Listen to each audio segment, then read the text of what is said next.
நண்பர்களே, இன்னைக்கு நம்ம வீட்டில் என்ன சமையல் பார்த்தீங்கன்னா பாஸ்தா தான்.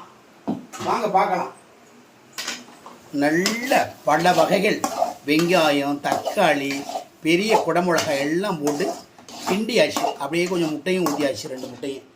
இப்போ தூக்கி இதை கொட்டுவோம் பாஸ்தாவை. அடாடாடா, அச்சடா. இப்போ கிண்டன நண்பர்களே, சடக்கு புட்டக்கு சடக்கு கிட்டணும். இப்போ அப்படியே உடைச்சி விட்டு அப்படியே ஏத்தனை மேலே கிச்சுன்னு இருக்கேன். ஆகா, ஓகோ.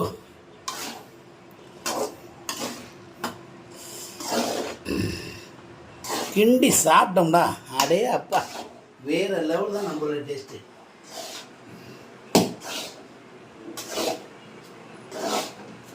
எப்படி பார்த்தீங்களா நண்பர்களே? நீங்கள் இது போல் கிண்டி சாப்பிடுங்க, கமெண்ட் பண்ணுங்கள், ஷேர் பண்ணுங்கள்.